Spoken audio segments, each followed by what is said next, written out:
Good morning, Bitcoiners. We're giving it a shot on the beach again. We'll see how it goes. We're loving life. Good morning, fellow accelerationists. Sats for Life says, it's doing that scam again where I don't get your initial comments. It erases them all. I don't know what's going on with this. It's really the worst. I love all those early morning hellos and everything that get loaded up and preloaded. Let me know how the audio is coming in. Let me know how the video is coming in. Connections were good today when I checked. It's a little wobbly in the wind. I might have to find a new location here to do this. It's got a bit of a wobble, but that's okay. That's okay. Let's see what the folks on Rumble. Good morning. Good afternoon from Ethiopia. Good afternoon, Cal. Hope you're doing well, my man. Hope you're doing well. Let me see what the Rumble folks are saying and whether or not this thing is coming through. Good day, Enmity. Good day. Good day. Good day. Jet Set live stream. Edwin says, good morning from New York City. Audio and video great from Florida. Good morning, Bitcoin Deb. Hope you're doing well. Hope you're doing well. Yeah, I don't know what happened to our old system of getting all of your nice comments in the morning, but that's okay. Getting scammed. We're getting scammed. Let's see what people are saying over on Rumble. There's a big crowd over there. We love it. Good morning, Freaks. Moran says, good day, sir. Don Bully says, a special time and place. Moran says, Sluggo123 says, good enough. Drew says, yeah, man, good, looking good, looking good. Moran says, you're good. Florida in the house. More Florida in the house. We love it. We love it. We love it. The sun's out. Oh, let me warn you guys. Let me warn you. We got a massive sunrise. We can prove it by where we are, but I brought a coffee today. I brought a coffee. In the future, I might get them to bring me one because they usually open at around 8, but I can't order one before. I can see the situation opening over there. So maybe I'll be able to figure out whether or not they can deliver one, but I just brought my own. So, sun's up, Bitcoin's running. Let's have a coffee and talk about what's new. There are no more coffee filters on the island. So I had to buy one of those metal coffee filters. There's nothing I hate more than mud in my coffee. I mean, it's the French press thing. Hate French press. Hate it. Not a fan at all. I like all kinds of different coffees, but the mud and me don't get along. So I got a muddy coffee, so I will definitely be pouring it out, but that's okay. That's okay. You're not here to hear about my coffee preferences. You're here for the fakest news I can find. The fakest news I can find. What is it? Bitcoin Graffiti says, what? Yeah, you get weird things that you can't get sometimes on the island. Right now, my other obsession is there's no more natural peanut butter. I can't find it in every grocery store. They got all that seed oil shit. I can't get good peanut butter right now. That's okay. We're going to live. We're going to live. All right, let me get you some fake news, everyone. It's time for Moscow time. Moscow time. Moscow time. What's the fakest news I can find? What about an Italian mocha? Yeah. I don't mind Italian mocha, yeah. Okay, people are talking about my dislike of the French press. Some French presses, and I'll have to waste the mud and all that. There is a world where I like French press. There is a world, but it's not common. It's not common. I'm an espresso guy, and if I can't get espresso, I'm going to the pour over, which is what I do at home. All the coffees that I drink are just plain old Japanese style pour over. So I always buy that Japanese filter thing. That's why I can't find filters. You know, this is like a British place. There's a lot of tea. They like the tea bags, right? They like the tea bag. They're not. There's a couple coffee joints, but it's not their thing, right? They're not really into the coffee. French press coffee is a shitcoin, Jevy says. Pour over is king. Yeah, you got it. You got it. You know what I'm talking about. Jevy knows what I'm talking about. All right, let's get some Moscow time. Here we go. Washington Post writes, in this Ukrainian village, almost no men are left. It's not funny. It's not funny at all. Okay? It's not funny. Don't laugh.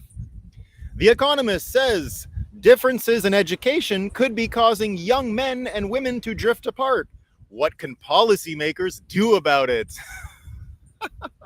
The Economist has an idea. Let's put some policymakers on the problem. They'll fix it, right? We got some good ones. Here's Nature. This is from 2023. You know, Nature, they're supposed to be like about animals and what's going on with this and that. And they ask this, though. Should Nature endorse political candidates? Yes, when the occasion demands it, of course they should. course. They're into politics now. This is great. So, one of the great things that I like about Bill Maher's Friday night show is that you're starting to see more people hear news for the first time ever. Like they've never heard it before. And they're like, what? What? So the other day you had Eric Holder. Remember, he was the Attorney General for Obama during the Obama administration. So he goes on the Bill Maher show the other day and he says, when they're talking about Biden not doing so well in the polls, he goes, don't worry. He says, don't worry. The media will change coverage that'll help Biden. Don't worry. They'll change the coverage. They'll change the coverage. It's fine. It's fine. AeroPress and pour over for me. Yeah, I like the AeroPress too. I like the AeroPress. So this one's good too. So remember we said about Canada, right? What do we know about Canada? What's the one thing everyone can agree on about Canada? The dumbest people in the world are from there. That's one thing a lot of us can agree on, right? There are dumber places. There are dumb places in the world. I'm not saying they have a monopoly on dumb. It's just my pretension that if you did a race somehow, Canada would win. I think that the total number of stupid people in the United States is much higher, right? much higher, right? But Canada's a special place. Per capita dumbness is through the roof, right? Here's what the CTV News is reporting in Canada. So Biden gave a speech this weekend, right? Here's what they say. Biden says at DC dinner that of two presidential candidates, one was mentally unfit. The other's me. Zing. So they're repeating Biden's jokes. And what I love about this is, I often say that Donald Trump is the greatest stand-up comedian left on earth, right? I think he is. That's just my opinion, right? Whether you like his policies or not, he's pretty funny. So what I love here is that Biden and the fake news is trying to push him as the comedian. I love this idea. The comedic battle between Biden and his zingers and Trump. Perfect. We got another one. This is in the same spirit as nature, right? This is in the same spirit. This is from Canada again, CTV News. And this is a quote from the judge who's overseeing Trump's Stormy Daniels case, right? This is what they say. This is the exact quote. There's no agenda here. A look at the judge who is overseeing Trump's hush money trial. So don't worry, guys. He told you there's no agenda. He's a totally legit judge. Totally legit. He's telling you. Why wouldn't you trust him? I trust him. He sounds totally credible. There's no agenda. Great. Let's forget it. And now, of course, everyone has heard this weekend about Trump's bloodbath comments, right? Everyone's talking about bloodbath. So we're going to do a few things here. We're going to talk about the fake news headlines that came from Trump and bloodbath, and then we're going to read some other bloodbath headlines, right? So here we go.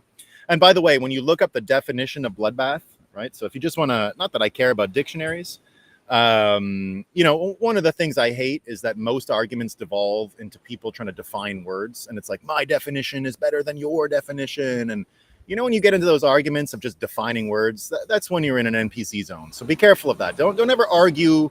And your argument is that someone else's definition is the right definition and your definition is the right. And we're just arguing about definitions. Very, very NPC, very, very low IQ shit. So don't do that, right? But anyway, I'm just going to tell you what the dictionary says here. So the actual definition of the word bloodbath has two. A great slaughter, right? We can imagine that one. And the other one is a major economic disaster. So it's already there, okay? So here are the headlines. You don't really need the definition. Don't worry about the definition, right? I just wanted to reiterate that it's not getting made up. Here's what we got. New York Times. Trump says some migrants are not people and predicts a bloodbath if he loses. What else do we got? Politico. Trump often uses jokes and laughter to normalize his behavior. A trick used by autocrats in the past. This is Politico, right? Now we've got NBC News. Trump says there will be a bloodbath if he loses the election. We got CNN Politics. Trump warns of bloodbath for auto industry and country if he loses the election. At least they got that part right. They got the auto industry part right. Trump says some migrants are not people and predicts a bloodbath if he loses. So we all know what happened here, right? That he was talking about a bloodbath in the auto industry and everyone took it as a sign that he meant go kill people. It's great. It's just perfect. It's just perfect. Politico again says Trump faces bloodbath if Trump says country faces bloodbath if Biden wins in November. Politico, just great, right? We got more. We got the New Yorker. We got a writer from the New Yorker saying that is upset that the media is inured to the extraordinary, remarkable, and very, at times, un-American and threatening things that the former president is saying. Trump is attacking the basic pillars of American democracy, period, full stop. Oh, it's been a fun weekend. It's been a fun. Oh, there's two people who tried to relay the Biden joke. The Washington Post. It wasn't just the dumb Canadians on CTV. It wasn't just them. Here we go at an annual White tie gridiron dinner. Jokes about January 6th and a possible Trump return belied Washington on edge. So you got two fake news outlets saying Biden told the joke, Biden told the joke, Biden told the joke. It's great. Thank you. Washington Post. Former President Donald Trump ratcheted up his dehumanizing rhetoric against immigrants Saturday by saying that some who are accused of crimes are not people. Oh, here we go. We got more. We got another lady going on MSNBC about Bloodbath, about people getting fired.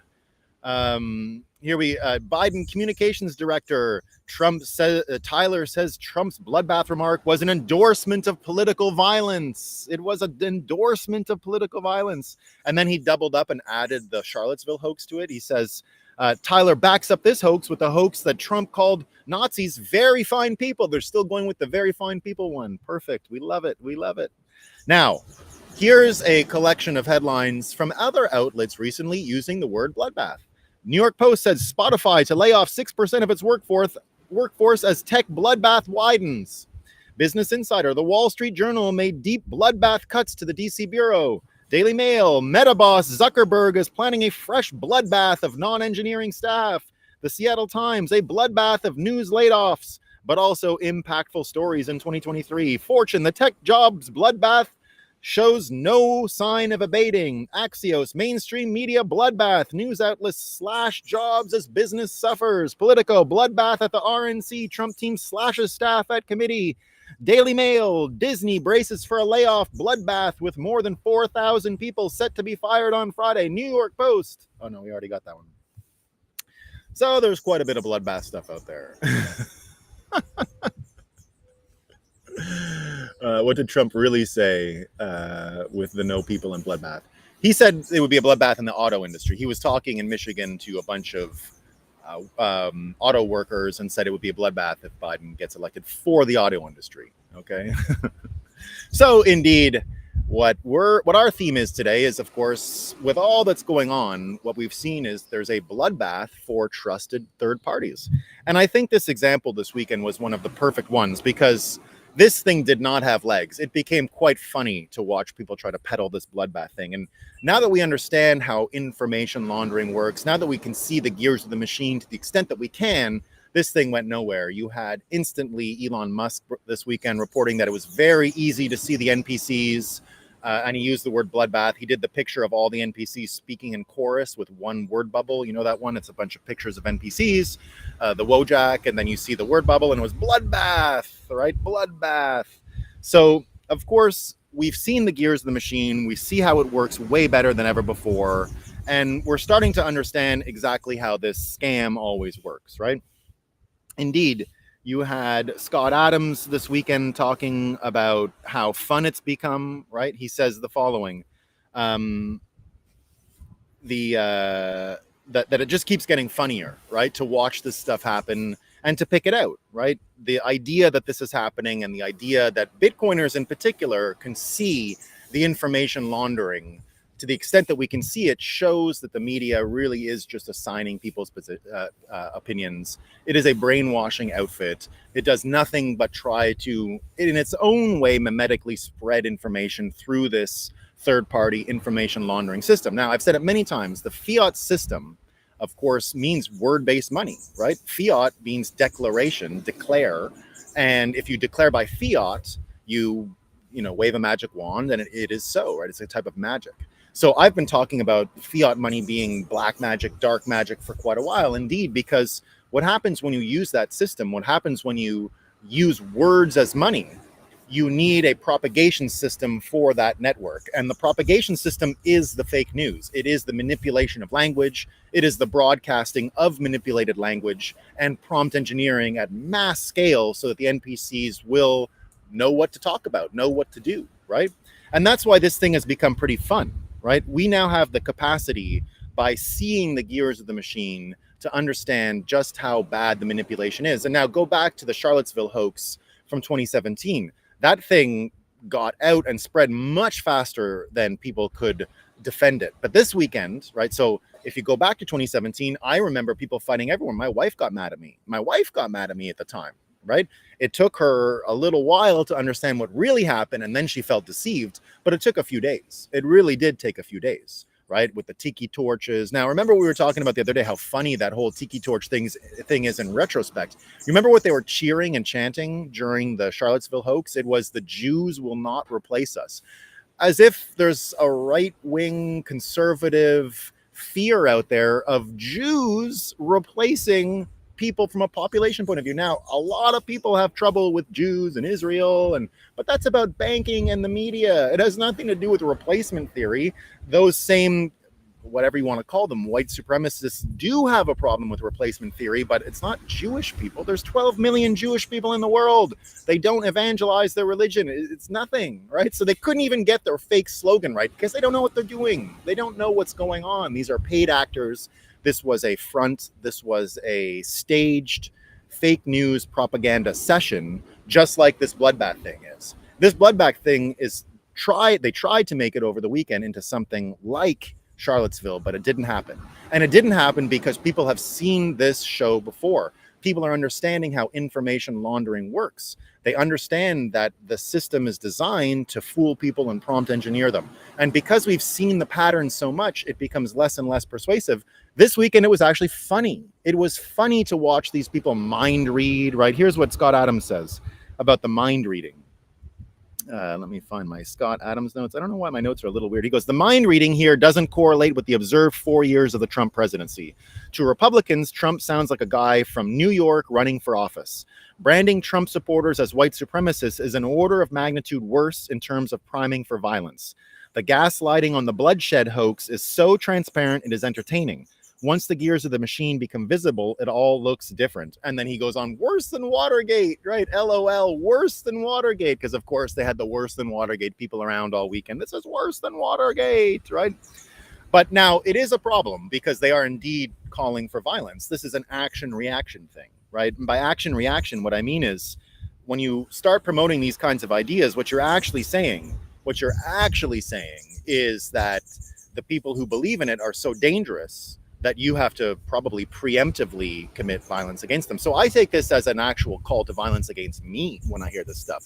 So when I go out and try and, you got to defend against this. That's why the Bloodbath thing is important to defend against. It is important to remind, and I even saw a couple of Bitcoiners out there who are just too NPC. They didn't understand what was going on. They're like, "Trump said this again," right? You're going to hear that all over. But it is important that we come out and we talk about this stuff because it's directly related to the Bitcoin worldview of a P2P information system being better than the third-party information system. The broadcast media requiring this information laundering system to propagate the nodes of the fiat system means, just like in banking, Bitcoiners who recognize the problem of trusted third parties. Indeed, "Don't Trust, Verify" is literally the meme. When you see my book that's coming out soon, The Bitcoiner's Guide to the US 2024 Elections, what I basically argue is the mimetic power of this single statement can trigger instant hyper-Bitcoinization in this cycle. Because we can spread our idea about not only information laundering, election systems, which I'll get into in a second. Hold on, I got a little bit of a cloud coming over, which I thought I had avoided. We should be okay. I got some tree coverage. I can also head under the thing over there, so we'll see. But anyway, here's what we know, right? So the idea that the violence is being propagated, that information laundering is functioning this way in order to prime people for violence, it is literally one of these things where when you're talking about Trump and Hitler and all these things and correlating together, you're actually priming people for violence. You are priming them to go out and do something, right? So this weekend, if you compare it to other weekends, what we saw was it's just not working anymore, right? It's just not working anymore. We have this from our academic, sort of a lefty. This guy would never be, accused of being a Trump supporter or anything like that. And he's got a book out called, his name is Jeff Kosef. The book is called, Hey, Let's Not Rethink the First Amendment. And Michael Schellenberger was talking about this today. Now, he did something really cool in this, right? He calls it the following. And he goes, leading free speech scholar pushes back against widespread claim that peer-to-peer misinformation, that's what he called it, peer-to-peer misinformation. Now, remarkably, they hit the nail on the head with this. The peer-to-peer part is actually what Bitcoiners understand. I've been talking for a long time about how Bitcoin meetups, shows like this, create a situation where we have a P2P information distribution system, which is exactly the same as a P2P electronic cash network, in the sense that it opposes the trusted third parties of the banks, and in the other case, opposes the trusted third parties of the information launderers, the mainstream media. Right. And once we understand that the mainstream media is an information laundering system in order to prompt engineer and nudge you and get you to do things you wouldn't otherwise do, you start to understand what its real purpose is. Right. And if you understand, that would be an awful way to end the show today. No, we're going to get there. We're going to get there. This cloud snuck up on me. I was going between two places and thought I was in the clear. There was a little bit of rain that fell over this morning, but that's okay. So Michael Schellenberger keeps writing about Jeff Kosef. He says, hey, let's not rethink the First Amendment. Leading free speech scholar pushes back against widespread claim that peer-to-peer misinformation on the internet justifies government censorship. And then Schellenberger says, many journalists, university professors, and Democrats say we must change how we think about the First Amendment for the internet age. Maybe the government had no role in regulating speech before this existed, where peer-to-peer misinformation thrives. But now, given the threat such misinformation poses to democracy, we need the government to restrict what can be said on the internet, claim Stanford researchers, the New York Times, and the Biden administration. But this writer says it's all dangerous nonsense, right? It's all very dangerous nonsense, because these are calls for violence. And when you hear these calls for violence, a preemptive priming for violence, you understand really what the game that we're playing is. You understand why it has to work this way, why they need to protect what they have from the fiat industrial complex. You understand exactly what's going on, but we've learned the tricks, right? You even had Stephen A. Smith, he's like an ESPN news broadcaster guy. And here's what's different this time. So this guy, Stephen A. Smith, again, just like this writer, right? Just like Jeff Kosef, right? Not going to accuse this guy of being a Republican, a conservative, a Trump supporter. What's happening now is information on the other pole, the other extreme, the other solitude.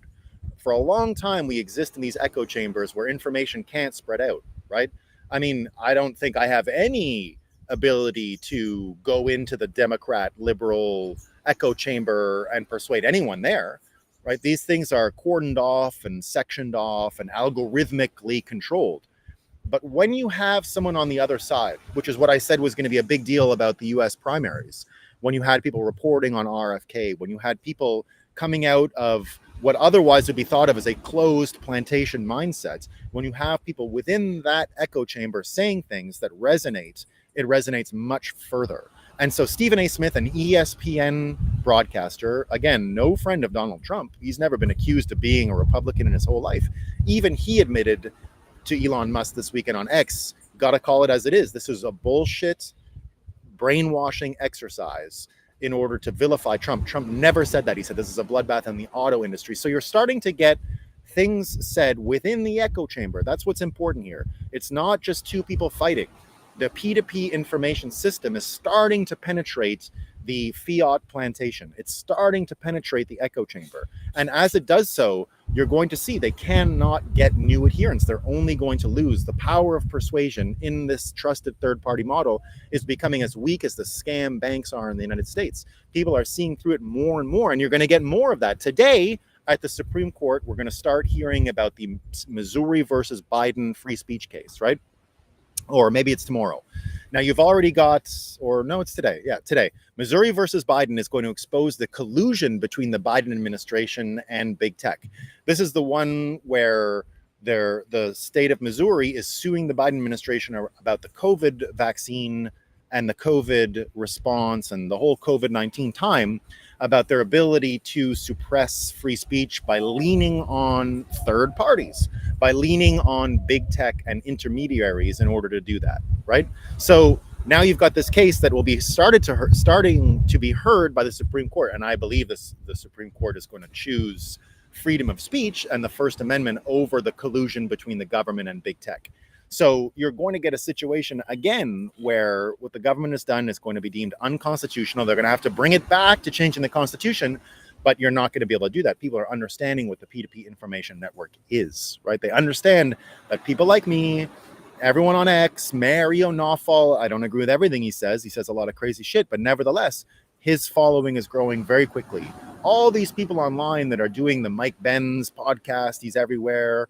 All these different online contributors are getting way more reach than they ever did before, and it's starting to penetrate through the echo chamber. And as it penetrates through the echo chamber, you're going to get more and more change. I predict an absolute devastation of the Democrat Party because of this stuff. I don't think they survive this. I don't think they even come close to surviving it. I think you're seeing it in real time, the collapse of this entire edifice, right? And it gets better because as we understand how this system is manipulated, people are starting to understand, and it's not just the election part. Sorry, it's not just the information part. It's not just the broadcast news. The broadcast news needs to support the scam of the elections. It needs to be able to support that. And what the New York Times is admitting today, right? This comes from Patrick Byrne, right? He says, how funny. He's talking about a New York Times headline here. The New York Times headline is that they declare MAGA is winning the war over the election fraud narrative, right? So that's what the New York Times is reporting today. And Patrick Byrne says, how funny, how very funny. It just does not seem like they can comprehend that this might be because it's true. And he says, winning. New York Times declared MAGA is winning the war over election fraud narrative. And indeed, the Gateway Pundit reports the New York Times has a published feature article complaining about how Donald Trump and his movement are winning the war over disinformation. Another way of saying that Americans still believe the 2020 presidential election was stolen. The piece begins by noting that conservatives have unquestionably prevailed in their efforts to expose the censorship of the liberal establishment and the widespread evidence of voter fraud that continues to taint American politics. Let me get this quote. In the wake of the Capitol Hill, the riot on Capitol Hill on January 6, 2021, a groundswell built in Washington to rein in the onslaught of lies that had fueled the assault on the peaceful transfer of power. Social media companies suspended Donald J. Trump, then the president, and many of his allies from the platforms that had been used to spread misinformation about the defeat and whip up an attempt to overturn it. The Biden administration, Democrats in Congress, and even some Republicans sought to do more to hold the companies accountable. Academic researchers wrestled with how to strengthen efforts to monitor posts. Mr. Trump and his allies embarked instead on a counteroffensive, a coordinated effort to block what they viewed as a dangerous effort to censor conservatives. Waged in the courts, the Congress, and in the seething precincts of the internet, that effort has eviscerated attempts to shield elections from disinformation in the social media era. It tapped into, and then critics say twisted, the fierce debate over free speech and the government's role in policing it. So it looks like it's penetrating. People are getting at scale. Even Democrats understand the election in 2020 was a scam, and they're understanding that we don't really have trustable elections anymore, right? So he says projects that were once bipartisan, this is still the New York Times, including one started by the Trump administration, have been recast as deep state conspiracies to rig elections. Facing legal and political blowback, the Biden administration has largely abandoned moves that might be construed as stifling political speech. While little noticed by most Americans, the effort has helped cut a path for Mr. Trump's attempt to recapture the presidency. Disinformation about elections is once again coursing through news feeds, aiding Mr. Trump as he fuels his comeback with falsehoods about the 2020 election. And indeed, you're seeing more and more of it, right? You're seeing more and more people understand that this system is not out to help you. It is not your friend. It is the enemy. You're getting other countries understanding that, and more we're seeing, and the proper focus of who we should be afraid of is coming into clear view. For people who understand information laundering, for people who understand how this machine works, they understand very quickly that the linchpin of the machine is lying about the money itself. It's lying about the balance sheet. It's lying about the books. It's lying about inflation. It's lying about data, right? So Balaji talks this morning about exactly where and how this risk is going to be perceived by Americans in the short term, right? He says hyperdeflation is better than savings, is better than equity, is better than debt. In a Bitcoin-backed economy, he says the hypothetical debt deflation issues would be avoided by A, minimizing debt, and B, funding more things with savings and equity as well, and C, leaning into technological hyper-deflation of costs. To make these points in turn, he starts talking about what debt has done to society, right? And he says this world is ending. As Dalio has also discussed, the sovereign debt crises are beginning and the debt deleveraging is coming. Many debts will face hard default because they won't be paid. Others will experience soft default, where a sovereign prints away the debt, satisfying it in nominal but not real terms. But overall, many who owe money won't pay, and many who think they are owed money won't be getting paid. It might be a debt jubilee of a very messy kind, and it'll be a long-term skepticism towards debt. If you zoom out, many faith traditions from Christianity to Islam to Judaism have had taboos against usury. Yet somehow interest rates have recently been put at the very center of what was once Western civilization, as everyone fixates on the Fed's rate gyrations. So what he's starting to say here is that we're going to understand debt.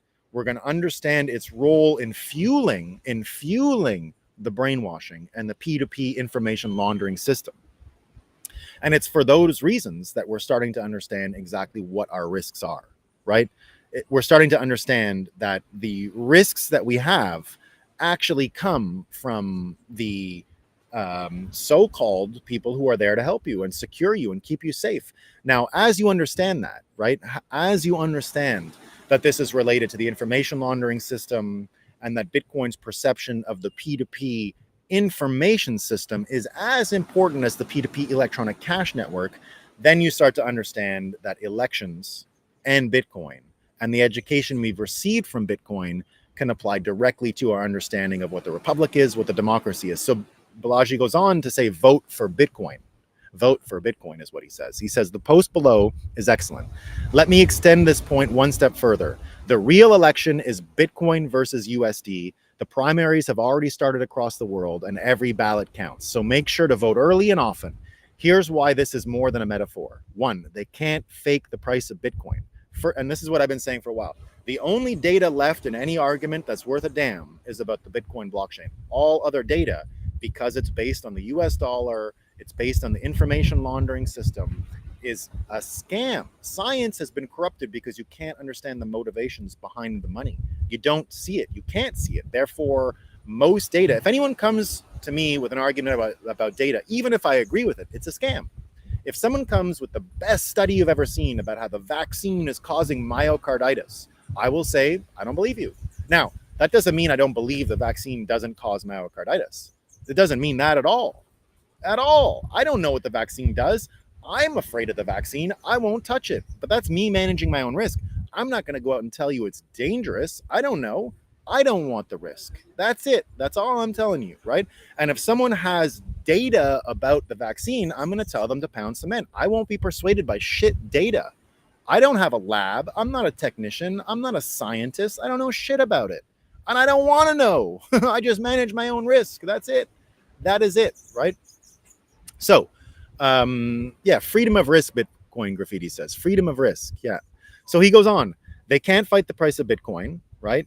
Remember the mortgage-backed securities that were supposedly rated AAA and the devalued bonds that got magically revalued at 100 cents on the dollar by the BTFP? All of those are stats within the Fed's video game, so they can be rewritten at will. But the Fed can't print more Bitcoin, so they can't fake the Bitcoin price, right? Number two, they can't block the exit to Bitcoin. Since they can't fake the price of Bitcoin, the only thing the TradFi system could do is try to block the exit from dollars to Bitcoin, but we already stopped that. When you saw what Nick Carter did, when you saw that we understood the information laundering game, we stopped that dumb bitch Elizabeth Warren from doing her stupid thing of citing fake news and trying to get anti-Bitcoin legislation through the Congress, right? We saw that. We saw them coming from a mile away, punched them in the face, kicked them on the ground, and then pissed in their head, right? And they're not going to get away with it. So he goes on, right? Since they can't fake the price of Bitcoin, the only thing left for the TradFi system to do is try to block the exit from dollars to Bitcoin, which is why the SEC fought against ETF access for 10 years. They finally lost on August 29th, 2023. The three judges on the Grayscale case were Naomi Rao, Harry Edwards, and yes, Sri Srinivasan. It's a common surname. I'm not sure if even those August magistrates yet understand their decision may end up being among the most important rulings in history. You know, and like, look, guys, one of the reasons sometimes you'll see me out there defending DCG or Barry Silbert. I don't know about the Letitia James bullshit against him and the fraud $3 billion case. I don't know about any of that stuff. I saw some connections to the Democrat Party there, so I can't say that it's 100% zero. Everyone's innocent over there, right? I can't say that. But what I will say, from what I know about Barry and DCG in my life, from working with them for years, you know, I worked for Barry from 2015, 2016 on, right? What I saw was someone who loved Bitcoin. Now, I don't know everything that happened in there. And if he did crime, fraud, or whatever, throw the book at him, right? But what I saw from this litigation is something that I'm personally proud of, that I worked with DCG, that I was involved with that company. When it comes to just this one case, just this one thing, I'll never not be proud of that, right? I think that it was an important win for Bitcoin. They sued SEC's ass, and they will do it again, and they won. And if you remember what that judgment says, they said that the SEC had proof of a type of corruption from the way they denied a mental legal corruption from the ways they denied the Grayscale ETF application over the years. And this was a very important judgment. This is what sped things up. Now, again, I don't know shit, right? I don't have any access to the books over there. I don't know any of that stuff, right? Maybe, but do you trust Letitia James? I don't, right? I don't trust Letitia. She's a fucking scammer. So why would I trust any of that, right? I saw VJ Boy, the guy, the bullish case for Bitcoin. He goes out there demanding that Barry answer for his crimes. Get the fuck out of here, you loser. Get the fuck out of here, right? I agree. If it was anyone but Letitia in New York, but New York has hated Bitcoin for a long time, why would I fucking demand that Barry answer to that cross-eyed, fat, dumb bitch AG in New York who wants to hunt down people who heckled at her at a show, at a speech, at a fire department heckling? These are corrupt fucking Gestapo people. Fuck them. No way. Pardon all the swearing, guys. I get a little ahead of myself. I'm not trying to ruin your morning vibe by swearing too much, but these are fucking awful people, right? Awful people. So whatever else happens in history to DCG and Barry and all that stuff, this will be historic and people will remember this forever. This was a very important judgment. Absolutely. Right. So, 3, they can't stop the ledger of Bitcoin. Wait, why could this random case actually be among the most important decisions of all time? Because unlike dollars in bank accounts or stocks and brokerage accounts or even real estate in blue states, Bitcoin exists on a ledger that the federal government does not control. So if more value is allowed to flow to that ledger, that's value that the Keynesians can't freeze, seize, inflate, or confiscate. Not trivially, at least. Not without going house to house and beating it out of you, like their cousins, the communists, did. So this court decision is important because it opened the floodgates, allowing value to flow towards the Bitcoin ledger and away from DC's control, right? And then this is the important part. This is the most important part. Because remember what I said, that I won't trust any data. All of it in the world is a scam. All of it is a scam except for the Bitcoin blockchain. Now, the reason why all other data is a scam is because the incentives are hidden.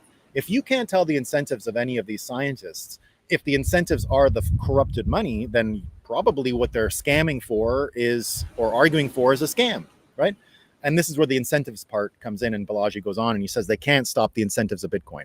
And every day that Bitcoin is available to Wall Street is a day that millions more get invested in Bitcoin. Bitcoin's incentives were strong enough to recruit not just BlackRock, but Franklin Templeton, Fidelity, and a critical mass of major firms. It is literally the best performing asset of all time and one of the best for this year. So not having it in your portfolio in Q1 2024 will make you a loser and poor, a poor loser. Now, one of the most important things you can have to persuade people out of this echo chamber is poverty and being a loser. Do you know what Americans hate? Being a loser. No one likes being a loser, but especially Americans. Especially. They're used to winning. People who are used to winning don't want to lose anything, right? Anything. Nothing. They don't want to lose. So he says, you're going to be a loser. It remains to be seen whether the Vanguard CEO was fired over his opposition to Bitcoin, but it is a distinct possibility. The incentive alignment is incredible. Even the Fed can't pay everyone as much as Bitcoin can, because the more they print, the more BTC goes up. And then finally, he says they can't stop the signal of Bitcoin. So every single day, the regime is now bleeding support to Bitcoin. And so Bitcoin is rising. Its vertical rise signals that something is wrong in the legacy economy. It's a blazing fire alarm, an orange bit signal glowing in the sky, telling you that the smart money no longer has full faith and confidence in fiat. Remember, the old dollars used to say the full faith and confidence of the US Treasury. We don't have full faith and confidence in those fucking morons. Zero. Zero. They lie to you. They will promote violence against you if it serves their interests. Who's going to trust these people? Nobody. Nobody. So he goes on, right? That's why the true election, everyone gets a vote, is worldwide. Whether they're a US citizen doesn't matter, because billions are under the thumb of the dollar. They know their vote counts because they can count how many BTC they got in their vote. They know Satoshi actually keeps his campaign promises, unlike the GOP or the DNC. And they know that the Bitcoin price signal is a vote count no regime can easily rig. It's similar to the plebiscites at the end of the USSR. Back then, truly free speech and free elections finally allowed people to vote against the communists. Now, truly free markets and free internet allow you to vote against the Keynesians. They can't do QE in presence of Bitcoin. The reason the smart money is moving to Bitcoin is that it suspects the money is gone, that the US cannot pay its debts in real terms, and that the shell game is soon to stop. And that it's time to get out before Powell's soft landing crashes the plane. And in the presence of Bitcoin, the Fed runs the same playbook they did in 2008. It'll have the opposite effect. Back then, everyone was in the USD linked assets. Now, if you remember, in 2008, that's when the racist bullshit starts. That's when America starts getting divided about racism. That's when all of this mischief and trouble starts, right? Because it's very clear that if people realize with the Occupy Wall Street movement, for example, who the actual threat was, everything would recalibrate very quickly, and they couldn't have that. So now we have this stupid race violence all across America that is a 100% fiat construction. It's not real. It's not real. I'm not saying there aren't racists. Of course there are.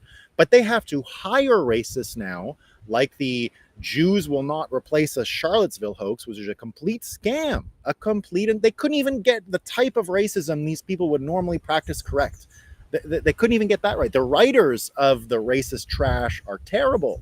They're terrible. Right? If they would have hired me, I would have at least given them a slogan that fits, right? I wouldn't have told them, no one really believes that the Jews are trying to do replacement. No one believes that. The problems people have with Jews and the white supremacists have with Jews are totally different. They're about money and media manipulation. Whether you believe them or not, that's not what I'm saying, right? I'm not saying it's true. What I'm saying is, that's the problem people have. It has nothing to do with replacement theory at all. Now they'll argue that that the Jewish lobby is arguing for replacement theory, right? Maybe. I mean, I don't know. What I see is that they don't mind. You hear a lot of Israeli people say Israel is not multicultural, but America has to be, right? I mean, that's deeply embedded into dispensationalism and all kinds of Christian thought, and what I reject all of that, right? I wouldn't argue for that. And I've been to Israel. It's pretty multicultural, if you ask me, right? But I get what's going on. These things are different. And so there you go. So he goes on, right? They may use force locally against Bitcoin. So he's warning you here. Remember how the media flipped from attacking social media as unimportant to attacking social media because it was too important? That may come for Bitcoin. So I've been predicting for a long time that they're going to find something in 2024 that links Satoshi Nakamoto and the 2008 movement to some Nazi bullshit. I think that's going to happen. I think they're going to try and make Bitcoin one of these white supremacists, blah, blah, blah. But that ain't going to work. You know how many black people are loving Bitcoin? You know, one of these great videos that I've been seeing, there's this family, you got to say the race, I guess, because it's 2024, African-American family, and the dad was bringing his kids to school, and he starts playing Pump It Up, Don't You Know, Pump It Up, and you hear the kids dancing in the back. Daddy, is Bitcoin at an all-time high again? Right, the kids, the whole family is celebrating Bitcoin's all-time highs. You're not going to be able to convince families like this that Bitcoin is racist against them, right? You're going to do the opposite. You're going to do the opposite. It's not going to work. It's just not going to work. And they tried this. Remember when the George Floyd thing happened? That was the last time I ever went on fake news legacy media. That was it, right? I was on fake news legacy media the day of COVID. I turned it off after that. They tried to bring me back in 2020, June, around the George Floyd time, because of course it was, why aren't Bitcoiners doing enough for black people? And I knew it was a trap, so I wasn't going to go on. So I started, saying, well, maybe Isaiah Jackson should go on, the writer of Bitcoin in Black America. So he went on those things, and he reminded everyone, what are you talking about, guys? Not enough black people in Bitcoin? And he underlined, you've got Arthur Hayes, you've got all these people who have contributed over the years, roast beef, all these, like, you're the one making this shit up. Black people have been in Bitcoin. They're disproportionately represented in Bitcoin, disproportionately represented in Bitcoin. I don't know if that's true, but in terms of the successful people, I mean, Arthur Hayes, not only is he one of the richest Bitcoiners ever, he's the best writer in Bitcoin. He's the best writer. You know what I mean? So there's tons of that stuff. And it's not for me to make those arguments, because they would just turn it into a racist thing. But it's coming, guys. I hate to tell you, but it ain't going to work. It ain't going to work, right? But he's predicting here that is the type of thing they're going to try and use. Balaji's predicting that. He says, because we already know that a president without Twitter isn't really a president. Soon a government without Bitcoin won't really be a government. It'll be like an old government without gold. It won't be able to pay for things. And the thing is, lack of money is even more important than lack of media. So expect the delayed reaction to Bitcoin rise to be frantic, he says. So indeed, you're going to get a lot of this stuff, I think, right? You're going to get a lot of it. And he says there may be counter arguments, right? Limited in terms of privacy and blah, blah, blah. But, you can read those if you'd like. But he goes on. So this is the real election. So that's why BTC versus USD is the real election. It's more important than the GOP versus DNC. It's an election where one candidate is uncontrolled opposition. It's an election where the whole world legitimately has the franchise, because the whole world is diluted by the dollar. It's diluted and diluted, right? It's an election where the world can deprecate the 20th century centralized state and reverse a century of Keynesianism and communism. Polling has begun. Vote early and vote often. Isn't that great? Isn't that great? And now, indeed, we are understanding, right? You get David Sachs talking about the real risks of inflation. He says the real shrinkflation. And he's talking about the cost of borrowing. If the cost of borrowing is included, the inflation rate peaked at 18% last year. 18% last year, rather than the official number of 9%. Cost of borrowing reflects the rise in mortgage payments, car payments, and personal interest. This is why Americans don't feel better off. So it looks like we're getting it. We're understanding what's going on. We understand how the information is being laundered. We understand who the real risk is, who the threat is, where the threat's coming from. And that is not going to be stopped. We're going to be able to perceive truthfully through Bitcoin, through the P2P electronic cash system. We will perceive that the P2P information system has allowed for us to understand and propagate the memetic knowledge of don't trust, verify, and we'll be able to plant it right into the election systems. When we understand the election systems in America and how corrupt they are, and how we probably haven't had civilian control of the military since the 1960s or perhaps before, Bitcoiners are going to help Americans memetically scale through memetics the idea of don't trust, verify. If don't trust, verify alone is able to propagate through America, fiat money is over. It won't survive. It won't survive. In this election cycle now, currently, we're going to enter hyper-Bitcoinization simply because of the memes and their ability to propagate faster than the centralized third-party fiat propagation node system, whose meme is literally the full faith and confidence, which they've removed from the money. And it doesn't work anymore. We don't have faith. We don't have confidence. They're liars. They're the threat. people are perceiving where the threat is coming from globally. Globally, they're perceiving it. It's not just Americans, although it's most important that Americans understand this. And it's most important that Bitcoiners propagate this knowledge to Americans and that we spread the don't trust, verify meme straight through the social fabric of America. If we do just that, we will end World War III now. We will end World War III now. Energy companies and the other big financials will move very quickly to Bitcoin, and we win. We'll be there. It'll be a Bitcoin standard. So I predict a bloodbath for trusted third parties. Game over, guys. You lose the Bitcoin game. All right, what are people saying on Rumble? Let's see what the folks are saying. A special time and place. I hope the sound came through okay. I don't really know. Eric Holder says, treasonous commie traitor, fast and furious scandal. Yeah. President Trump, greatest troll in American history, isn't he? I still don't get why anyone cares about politics. Well, politics are part of the, they're part of killing the legacy system. So we got to do it, right? Same Don Bully, the more attention we give to something, the more energy we imbue it with. Trump owns more psychological real estate than any other human being in history. He absolutely does. Yeah, he's the greatest persuader ever, right? Do not take part in their system at all. I do it for years and have never been happier. Yeah, by taking part, you don't need to know the information. I mean, that's kind of what we do here on the show. Like, I hope I'm vaccinating you from any need to go and see the fake news. I mean, that's kind of what we do here. We kind of filter it so it doesn't reach you, right?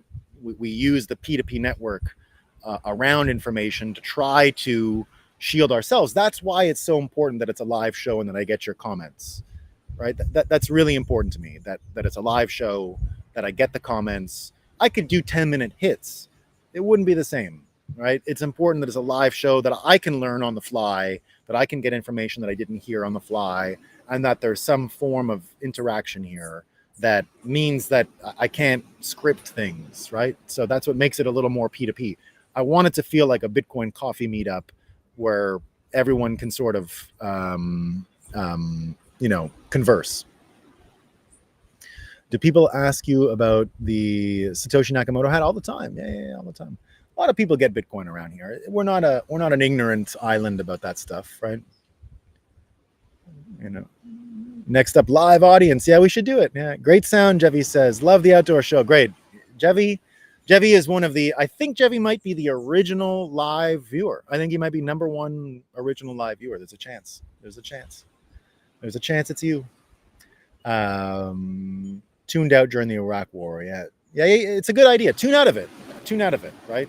We put everything here through the P2P information filter, so you're never going to get anything directly from the fake news here, right? There we go. They load the breach with moral imperatives, so there's no appearance of coordinated conspiracy. Yeah. Peace out. I'll see you later. Keep stacking, Sev. See you later, Vito.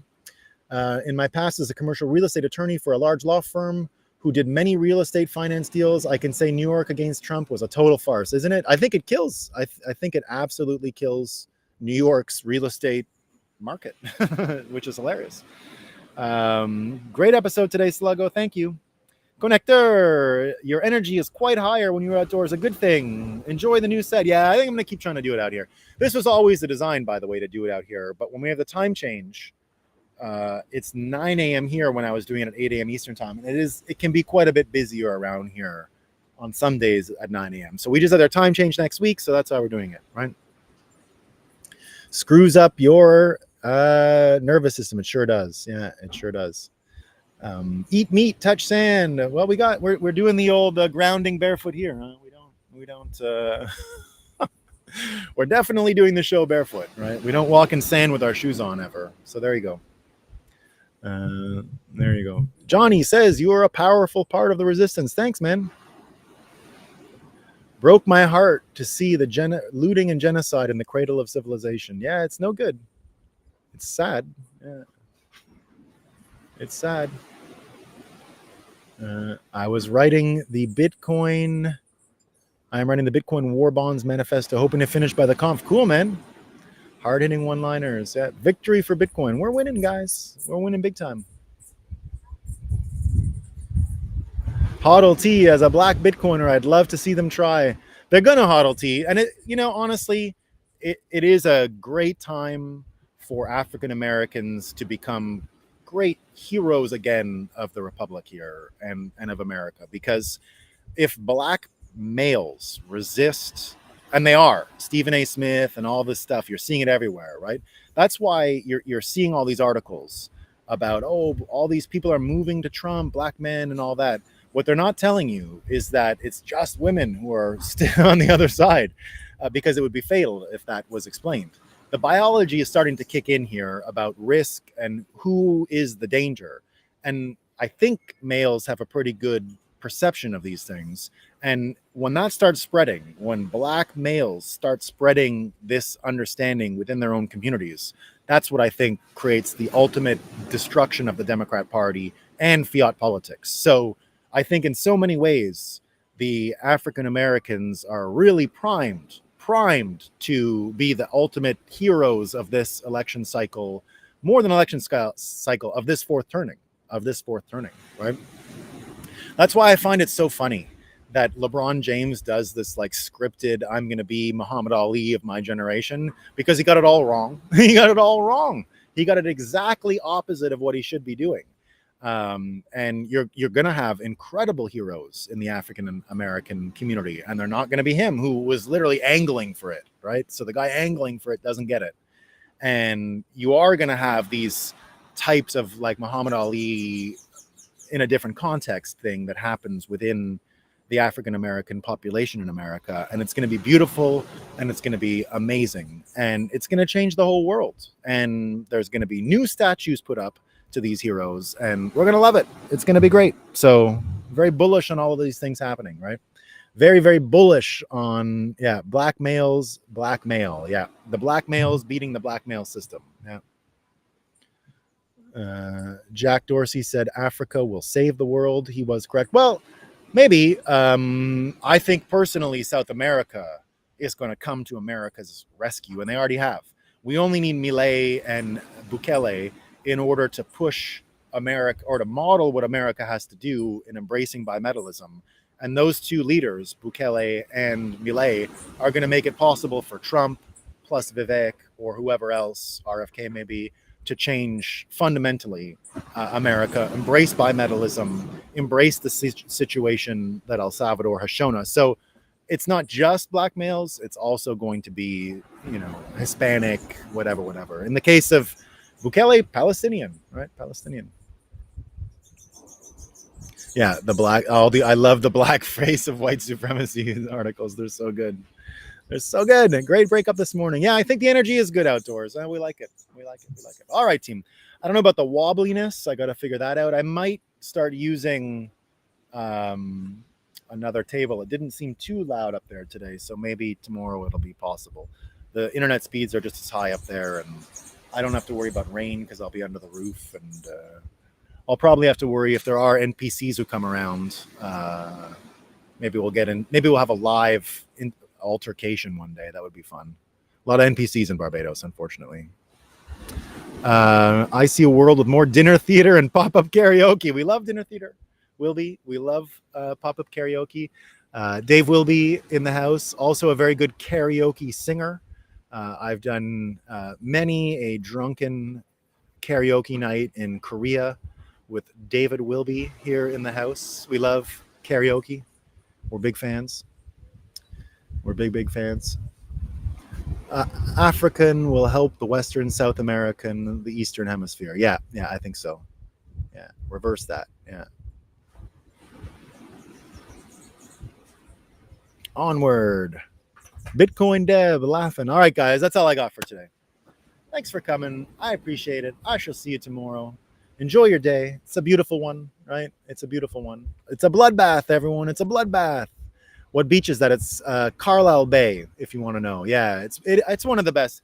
If you're lucky, you'll see some horses come and swim here. They can swim out right to the end of that yellow thing and back. Horses are great swimmers. Did you know that? Yeah. So one day when we do it, I think you'll be able to see some horses come through there. Yeah, it's a huge bay. You can walk out and catch. There's like a sunken ship out there. You can snorkel out there. There's all kinds of turtles and stingrays, and I spend most of my time on this beach. This is our the homeschool kids of Barbados all gather here, not every afternoon, but most afternoons, that kind of stuff. So it's a great place. Yeah. Not really a jetty. So this beach got altered over the years. They built a breaker way out on a point, and the breaker turned it into a beach. That used to be deep water. This was actually, if you ask the old timers around here, this was a water polo viewing like stadium, and the water came up basically to where I am on the beach now. The actual club is like 100 feet back that way, and there's a new like beach and kitchen area here because the beach got altered over the last 50 years. So that building is now not really usable because the waves will actually go through the first floor some days. The long dock that connects it, they do serve food and they put live music out there.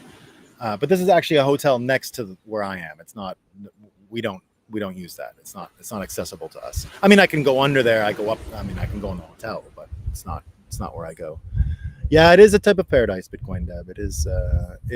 I love it here. I mean, this is where I ran away and found accidentally when I fled New York City as an actual refugee from the COVID summer and the George Floyd summer, and this is where I ended up, and I love it.